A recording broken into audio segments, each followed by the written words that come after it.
All right, thank you for staying with us. We're still talking about the state of the nation, the Ruto elusive truce, and we'll also be talking about the State House meeting that's been called on Saturday. Honorable Caleb Kositany, Member of Parliament for Soy, is still with us. Honorable Beatrice Elachi, former Speaker, Nairobi County Assembly, is also with us. And Honorable Jared Okello, Member of Parliament for Nyando, is also with us. Let's see what you're saying, and let's bring up some of the tweets that you have been sending through to us. And it's Ndege says these MPs should come to Eastlands in Nairobi and see for themselves how the wheelbarrow is used. Elachi should buy them cars and planes. Okello should buy us helicopters then. Okay. Engineer Lazaro says desperate attempt to bring elusive truce between the president and his over-ambitious DP by the diplomats won't work unless they involve political solution. The president seems to be not comfortable with his over-ambitious DP. Okay, Duchess La Kenya says, it is hypocritical to say that name BBI and market the same when the same perpetrators are preaching divisive politics. I was never carried into that handshake. The mood in the country has worsened, i.e. the social, political, and economic situation. Jenga Wakungu says, I think there's nothing wrong in accepting that there is difference between Uhuru and Ruto. That is very obvious and plain to our eyes. When the political truce is being propagated, it's for the benefit of Kenyans and not Ruto and Uhuru or Raila. Let's take use of the spirit of handshake. And K. Jeremiah says, how long do we have to be in this narrative? Life should move to serve the Mwananchi. Okay? All right. All right, let's continue with this conversation as we wind up on this. Honorable Kayla, I want us to wind up on this elusive truce between the DP and then get into the State House meeting. Yeah, actually, you know, we were talking about the wheelbarrow thing, which has gained a lot of traction because of what I would call misplaced priorities. Kenyans are about 70% population for the youth. So we talk about over 30 million Kenyans, young people. Which the wheelbarrows are intended for. And most of them are actually jobless. I would put it at about 80% of our youths having no jobs.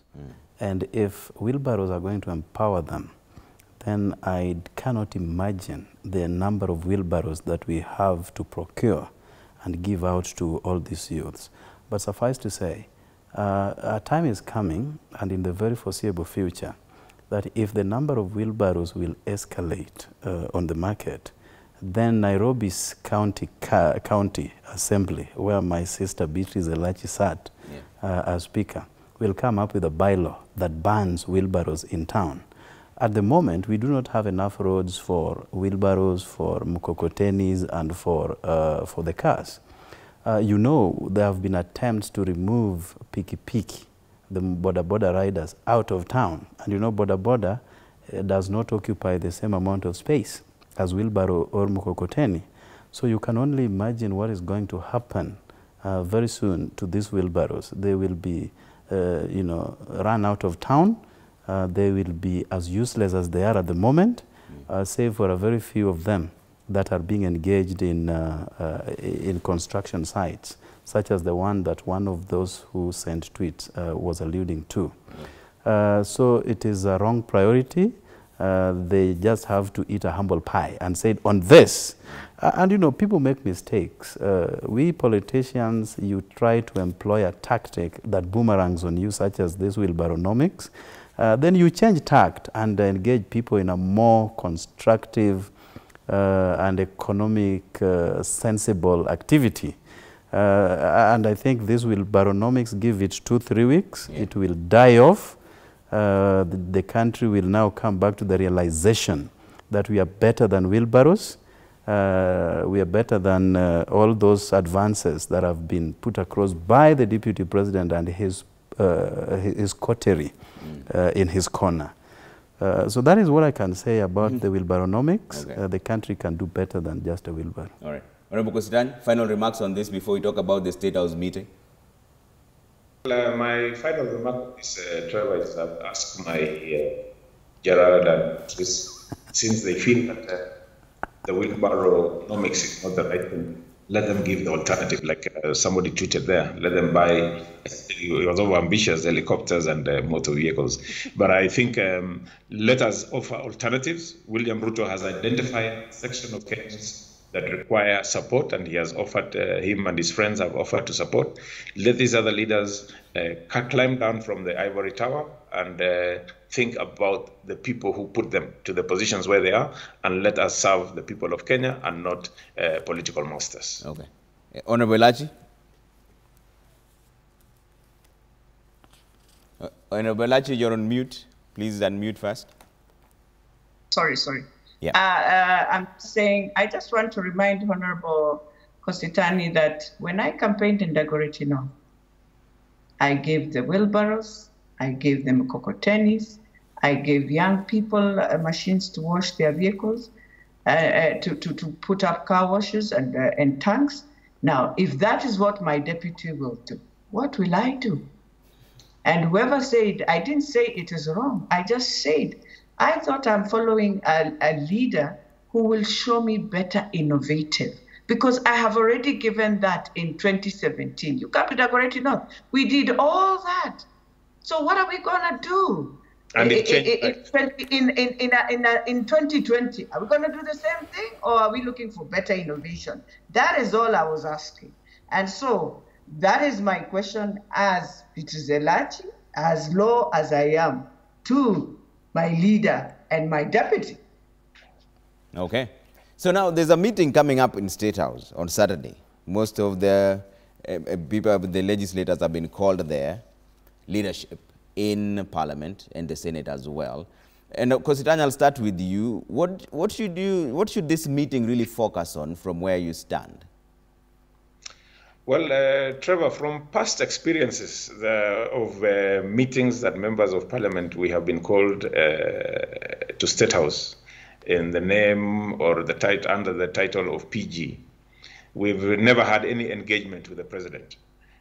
We've had to wait for many hours for him to come, and then he would come, and then he would speak for 20 minutes, and there's no question and answer session, and the meeting is over. So I hope this will be a meeting of a serious engagement, and I hope that on the agenda, top on the agenda is the economic recovery. Top on the agenda is how we are going to cushion the lives of Kenyans post-COVID, and the measures that we're going to take now that we also see that the cases of COVID seem to be rising again. Those are the issues that we want to see here that have been discussed. I hope, and I will be so deflated, I will be so sad if top on the agenda is BBI, because I don't think we as Kenyans, I don't think now our priority is a change of the constitution. The other thing that I would also want to know is the government needs to tell us exactly what happened in France. We are being told that the signing of the 180 billion never took off. Is that true? Because the government needs to be honest with its people. What really happened in France, we also need to know. Maybe that would also be part of the agenda that the president will brief the parliamentary leadership that he has summoned on Saturday. I'm also hoping that the deputy president will be invited to that meeting and his seat will not be empty this time, because it's a national conversation that needs to take place. But more so, I wish we would have each political party hold parliamentary groups meetings, engage their members the way they engaged us when we were seeking the votes, so that we may drive this country together. Yesterday, as members of parliament, we did the challenge, Jerusalem challenge, and it was so nice having all members who have been critical of each other and all sorts coming together to sing and try and bring our nation together. So I hope there'll be a lot of reconciliation talk in that meeting tomorrow in State House. Okay. Honorable Bokelo, what do you hope this meeting achieves? Well, firstly, the invite that went out did not specify the agenda of the meeting. So what we are discussing is mere speculation. But under that same speculation, I would think that because the Constitution gives the President an opportunity to at least once a year address Parliament, and with the upsurge of COVID since March this year, when everything was shut down, including our schools, the president hasn't had time to come and appraise the nation It is a constitutional requirement because the president is expected to rally the country behind Article 10 of our constitution, which is on values. So perhaps because he has invited the leadership of parliament, they may be looking at how best to address the nation amidst the COVID-19. When we, at the height of Corona, the numbers that could sit within parliament toned down to 63.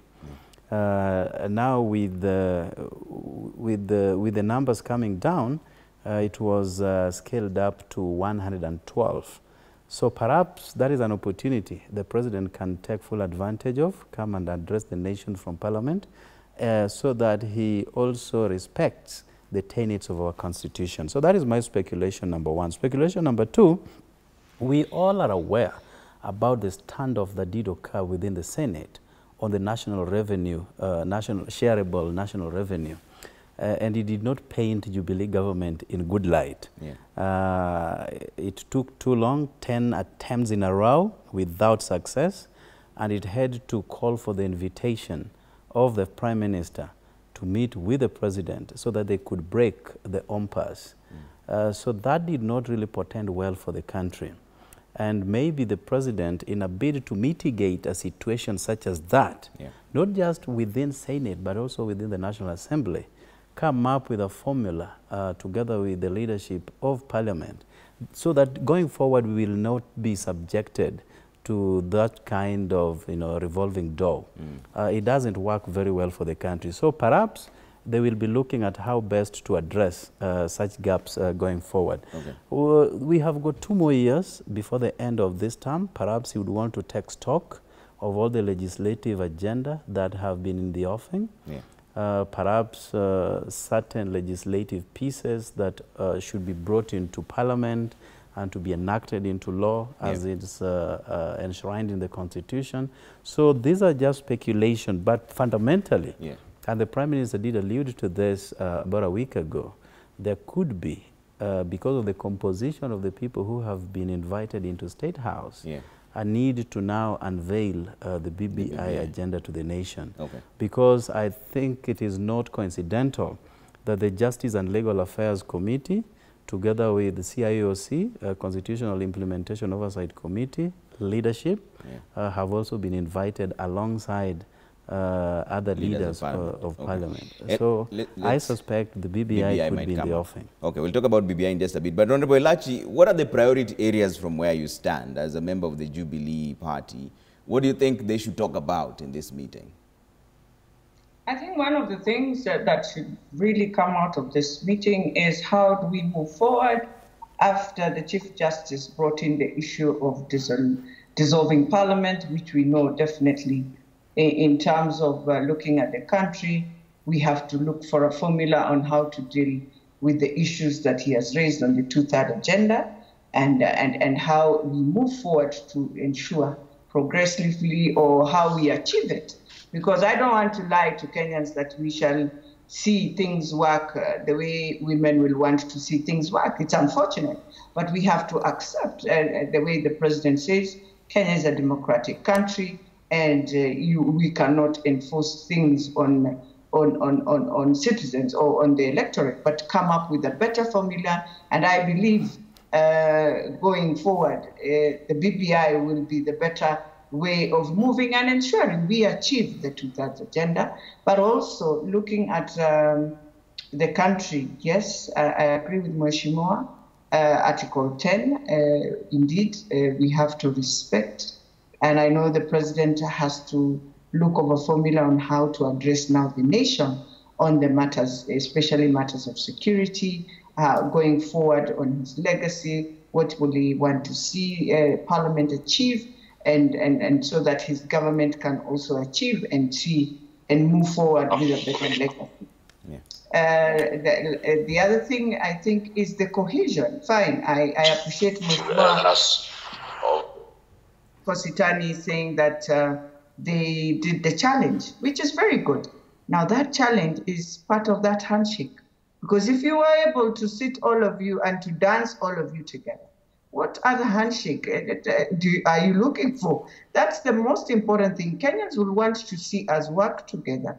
If indeed we are really serious about the economic recovery of our country, then we have to work together, regardless of how we feel at each other because of the politics, because of feeling that if you bring in members of ODM, members of Wiper, members of Amani, I mean, it's the best for the country to heal from COVID and moving, and also very wary that the second wave is coming in. Yeah.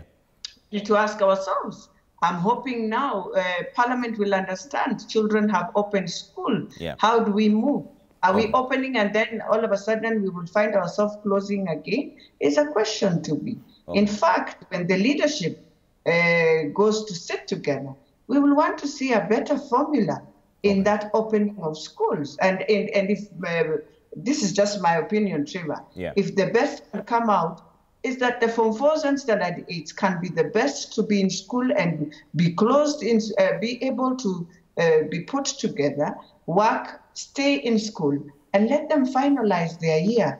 It will be the best solution you'll have given parents than taking them to next year. And we knowing very well we have other parents who their children are also joining into that Form 4. You know, they were expecting some of their children to finalize so that you're able to know how you're moving, you know. Yeah. It's important for us to really talk about post-COVID and also talk about what about we get the second wave? What will happen?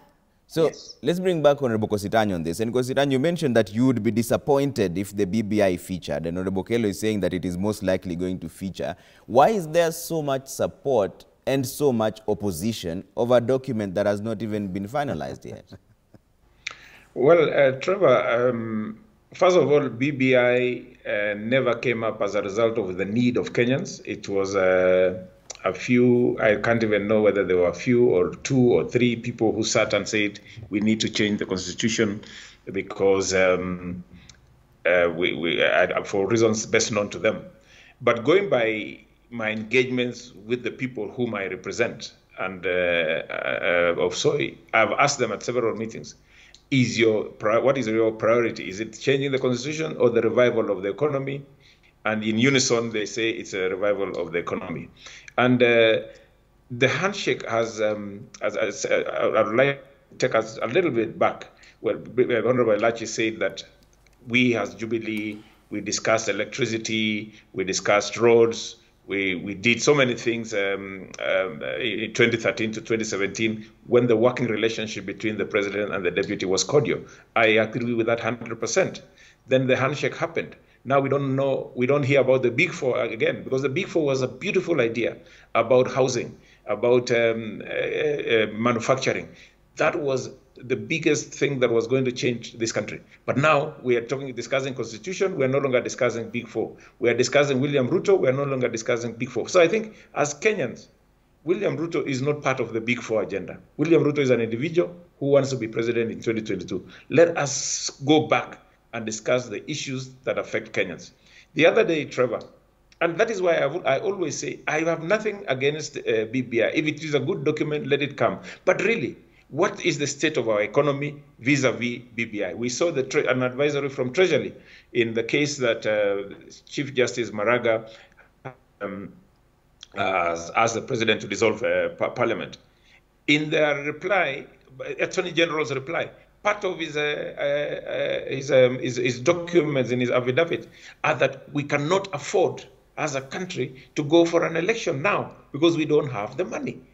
So a referendum is like a general election. It will cost 11 billion shillings. So if we don't have money to go for a general election if Parliament is dissolved, and for the record, I am for dissolution of Parliament. But now with the advisory from Treasury, I will have to side with Treasury, because if our economy cannot hold, then let us look for a way of getting through this without having Parliament dissolved. So really, let us not discuss BBI. Let us not discuss referendum, because we have been advised by Treasury that we do not have the money. Let us discuss issues that will affect Kenyans directly, because I personally, as a member of parliament, at the level of a member of parliament, I don't see where this constitution has wronged me or has infringed on my rights to the extent that I feel that we need to spend 11 billion shillings to change the constitution. So I think we need to drive a narrative of the people first and let the leaders wait and they'll sort themselves later. Okay.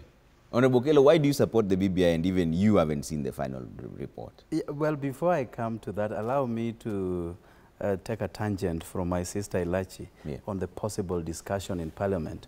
The Chief Justice invoked Article 261 of the Constitution and preferred to the President by way of writing to have the Parliament dissolve for failure to adhere to Article 27 and all the other adjoining articles, read conjunctively, on the 2/3 gender rule. And the matter was actually filed in court by 5 different people, so I want to believe they will be merged. Having done so, there is need to also have our defense, both from Parliamentary Service Commission to the executive, because I want to believe the Attorney General is part of the respondents. So it will be very critical that the executive arm of government is fully involved into this process. Just as my brother Caleb Kositany has said, it has very serious fiscal ramifications on the economy if we were to go for an election now. And some of the questions that are in the works would be, is it MPs particularly going for elections, or is it a mini general election? And will the president be eligible to run, having done his 2 terms? You know, there are many, many legalese surrounding this subject. So I want to believe it will feature quite prominently in the meeting of Saturday. Now, when the BBI launched the first phase at the Bomas of Kenya, the Deputy President and his brigade, those who have now come out powerfully castigating the process, castigating the document they have not seen, were very happy, and they danced to the tunes at Bomas of Kenya. If they disagreed ab initio, they ought not to have gone to Bomas, because once you've disagreed with the system, you also disagree with the process. So they cannot go to Bomas, dance to our tunes, then come back to castigate the process. But fundamentally, as you correctly put it, why fight over a document that is yet to be released? Why can't we hold our horses, wait for this document, have a retreat, read it with a tooth comb, pick areas of concern, and start castigation from that point? But for people to preempt a document that they have absolutely no idea of, in itself, if I buy the words of the former Chief Justice Mutunga, that looks a bit idiotic. But we need to hold our horses, look at it properly. Also invite the services of legal minds for additional interpretation. Then we can look at it in depth. But again, we are all aware that before the promulgation of our Constitution in 2010, the 27th of August to be specific, we universally agreed that there were certain areas that needed amendments. But we said, in the interest of time and the interest of having the larger picture, let us accept the document, see how it behaves with us, and perhaps prefer amendments in future.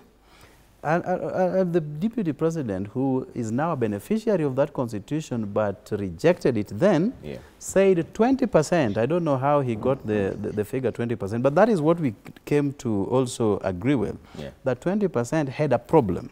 So what we are saying now, is it now high time we looked at that 20% and amend areas of concern? Now they are saying, no, the Constitution is good. I have no problem with the document. You've just heard from my brother Kositany. Just this morning he was saying they are castigating the security laws that they help midwife in the house, that they are now being subjected to police brutality. But now he's saying again, you know, walking back on his very statement, that they have absolutely no problem with that document. No, I mean, let us be honest with each other.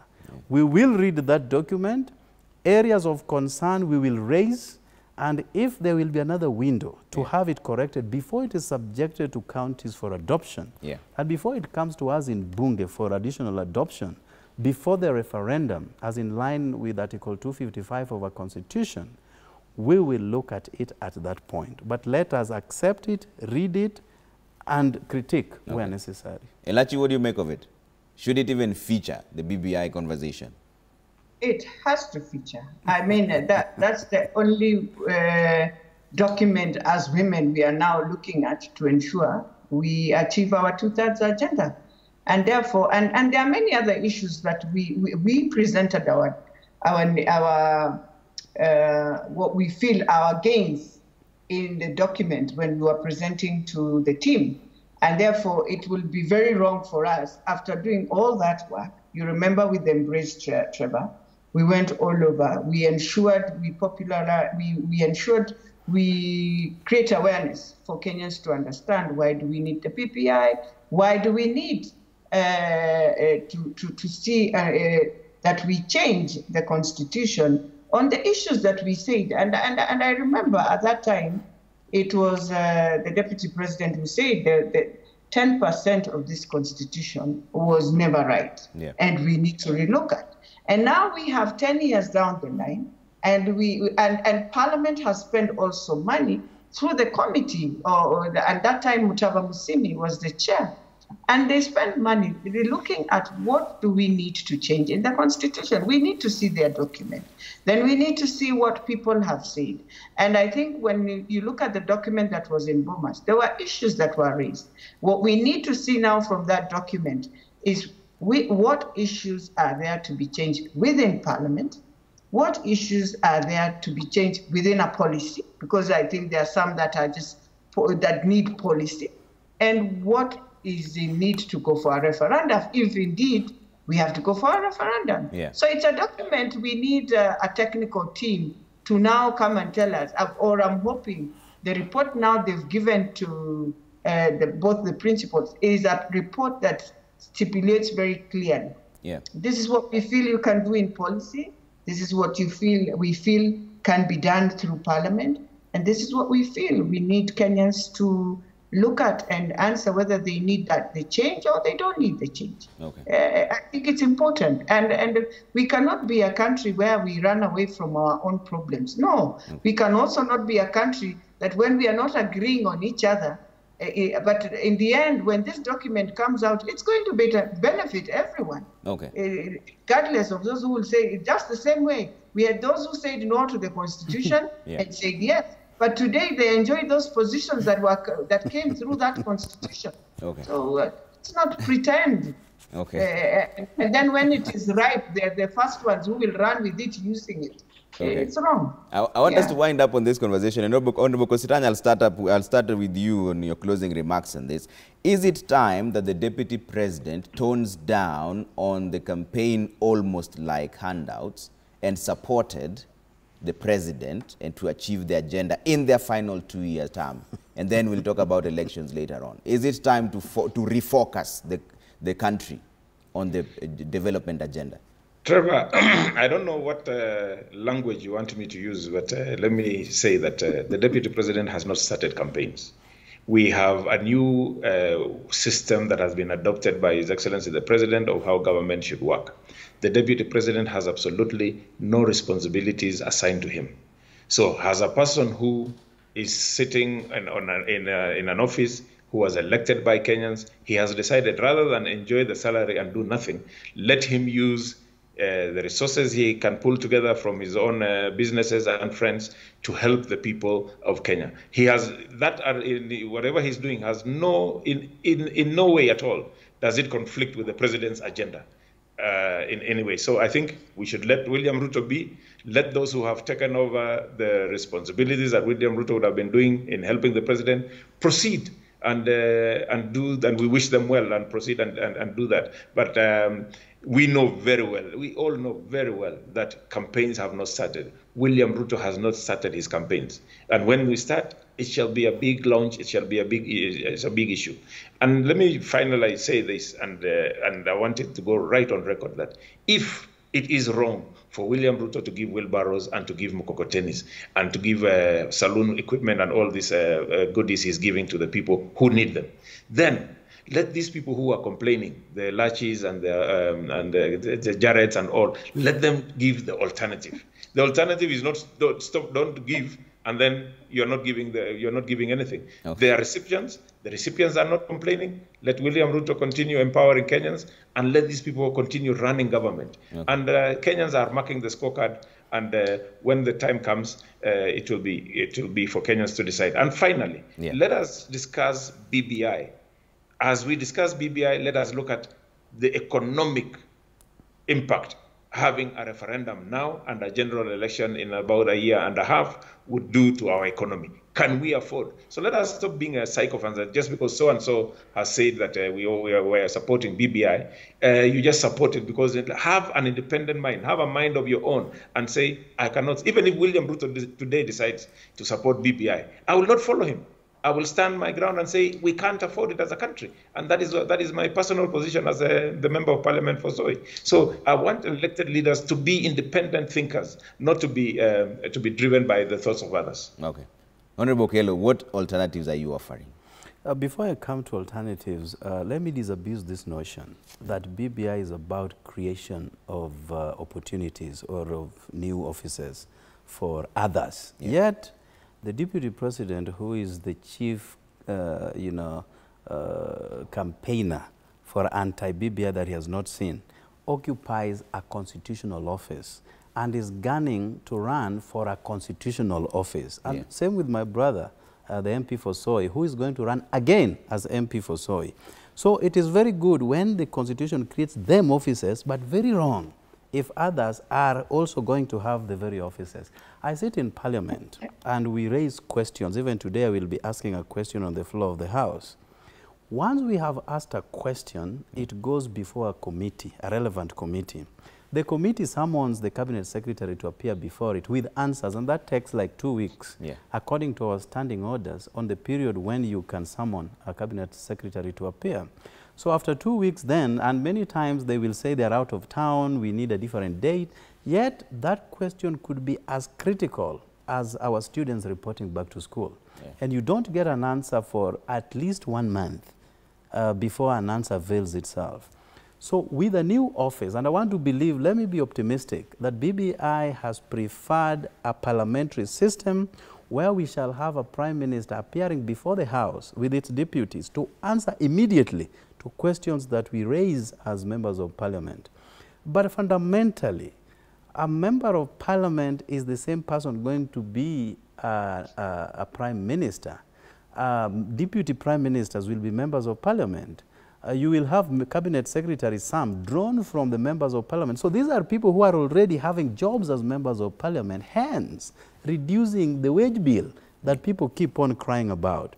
So what is wrong if Kenyans are going to get answers to their fundamental questions on the spot, as opposed to waiting for a decade before answers avail themselves? Okay. You asked me about what we need to do. Yes, very briefly. Caleb Kositany, as part of government of Jubilee, should tell us what they are doing apart from wheelbarrownomics. But I think what they need to do is to refocus on the issue of the manufacturing, the 4-point agenda, so that we are going to create more employment opportunities to our youths. Employment that I will be sure at the end of the day I have something to take back home, not a wheelbarrow that will be spoiled in 2 weeks. And by the way, I bought a wheelbarrow when I was building my house. In 3 weeks they were all spoiled. I don't know how long this will take. Yet mine was the most expensive one, but it only took 3 weeks. So let us give things that are for posterity, not handouts to hoodwink Kenyans to vote a different way. Elachi, final remarks? For me, I think the most important thing, and what I will plead to everyone, vengeance will not take us far. Vengeance will not take us far. And more importantly, it is time the president to hand over now the BBI to the nation. Let us look at it. We have the right to say yes or no. So for running away and saying this and this, and we've already spent money, it is wrong. We have to look at it. And lastly, for us to have a nation that moves together, we have to be together. We cannot be in different camps and say we are willing to see a post-COVID economic recovery, while we know very well we will drag each other, we will pull down each other. We need each other, we need one nation, and we need the BBI report out. Thank you so much. Honorable Beatrice Elachi, former Speaker, Nairobi County Assembly, Honorable Jared Okello, Member of Parliament, Nyando, and Honorable Caleb Kositany, Member of Parliament, Soy. Thank you so much for speaking to us. We'll do again another review next Thursday on the state of the nation, see what else is happening across the country.